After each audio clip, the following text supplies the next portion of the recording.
Hey guys, welcome back to my channel, or if it's your first time here, you're welcome. Please make sure you subscribe and turn on your notification bell so that you get notified anytime I upload a new video. So guys, I made this top and I think so many of you were interested in seeing how to make this top. So here is the video. I rocked this shirt and guys, it was given. So if you'd like to learn how to make the shirt, just make sure you keep on watching. Like this video. That's the only way you can support the channel, and let's get started.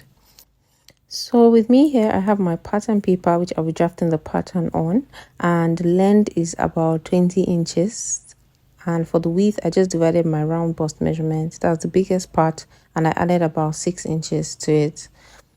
And now I'm just going to rule my start line like this, and before I start taking my measurements, guys. So once that is done, I'm going to take my vertical measurements, and my shoulder to bust is 10 inches. So I'll also take my shoulder to waist. Those are the two measurements I'll be making use of. You don't need under bust, you don't need any other measurement, guys. So after ruling those lines, I'm going to take my shoulder measurement divided by 2. And if you looked closely at that shirt, you're going to see that the shoulder dropped a bit. And I'm going to be adding about 5 inches to this shoulder measurement. Yeah, because I want the shoulder to be free. Like it's going to drop and it's like an oversized shirt kind of inspiration. So the next measurement I'm trying to get on this paper is my full length measurement. And the full length of this shirt is about 19 inches. Yeah, the back is longer than the front. So this is how I wanted mine to look. If you want a normal shirt, like where the bottom is normal, you can make use of the same. But you see how I'll be cutting this later on to get the curve in front that you could see in that video. So I'll also mark 1 inch 1 inch at the bottom. This is for my hemming allowance, guys. So guys, the next thing I actually forgot to mark 1 inch on this pattern paper before I started anything at all. So please, when you're doing yours, just mark 1 inch. This is for the button allowance, for the button placket. So just mark this 1 inch before you take your shoulder measurement or any other measurement on this paper.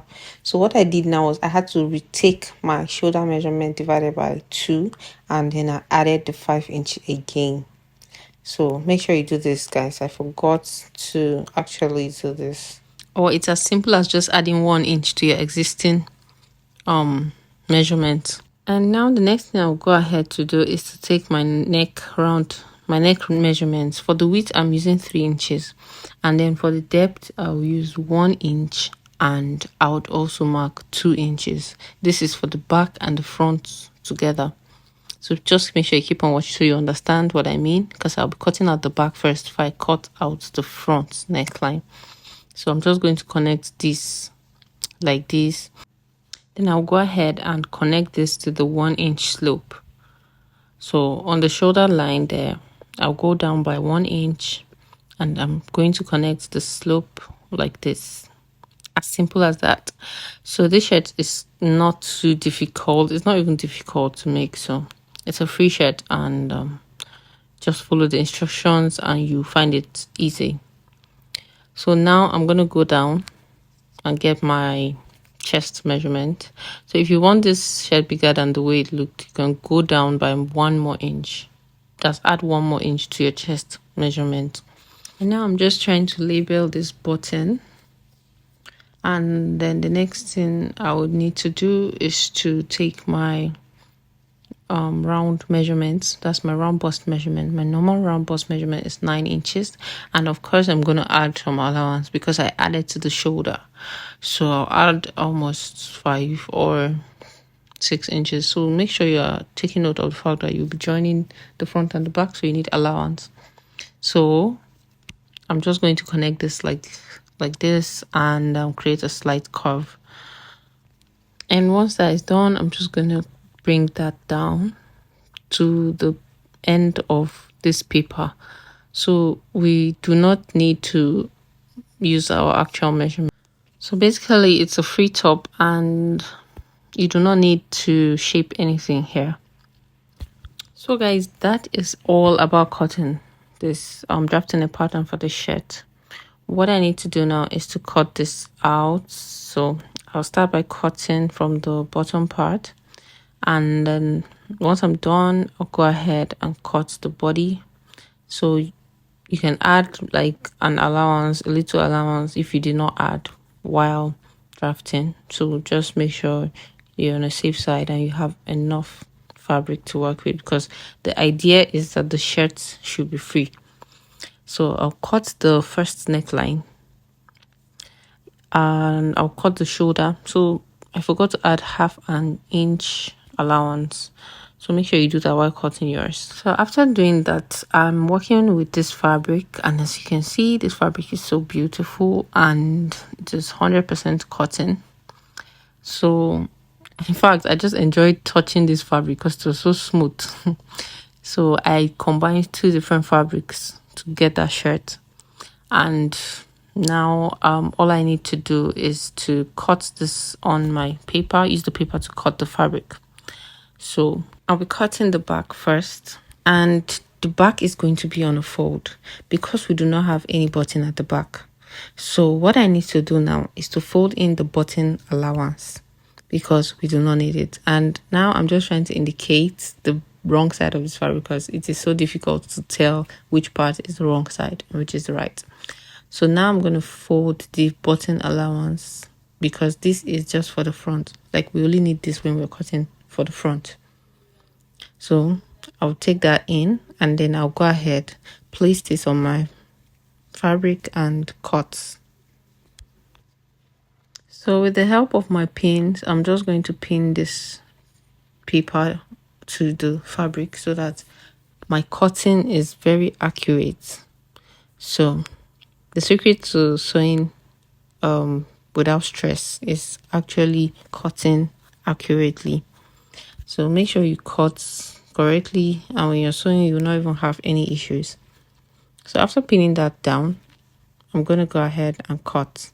So I'll cut out the neckline, and I did not know my camera was not taking this part. So I cut out that first neckline because it was for the back. And then I'll go ahead and I'll cut on the shoulder like this. So you see why it's good to pin down, because your paper might be shaking and all that. So after doing that, I'll cut on the bottom part, and I'm not adding any allowance because I do not need it. I already added on the paper. So I'll cut on the side like this, exactly following the paper like this.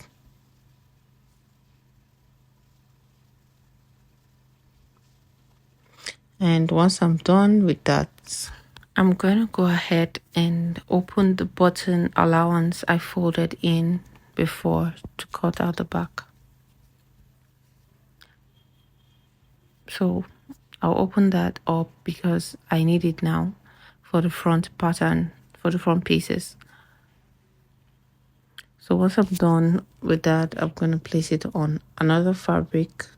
And guys, I forgot to even tell you, make sure you place this fabric the way you would like it to look front, and if you're mixing it, just take note of everything. So now it's time to create that curve I told you about on the front part of this top. So from the shoulder line, I just took my tape to where I would like the curve to be, and I decided I wanted it to be around 15 inches, which is around my navel point. Yeah, this is what I wanted. So it depends on what you want. If you want it straight, just go ahead and sew your shirt normally, like you normally do. And as you can see, I took up about 2.5 inches from the allowance line. Guys, from the allowance line. Yes, because that allowance will be taken in when I sew. So go up from the allowance line and take what you want, like how would you'd want your shirt to look. Then I just created a curve like this. I just created a curve to meet that point, and that is practically all I did to get that shape in front. So all I'm doing now is trying to get the perfect curve, and take note of the fact that you need to stitch. So keep out your allowance while creating the curve. Then I'm just going to go ahead now and cut this out. Please take note, I'm cutting this out after I've already cut out the back piece.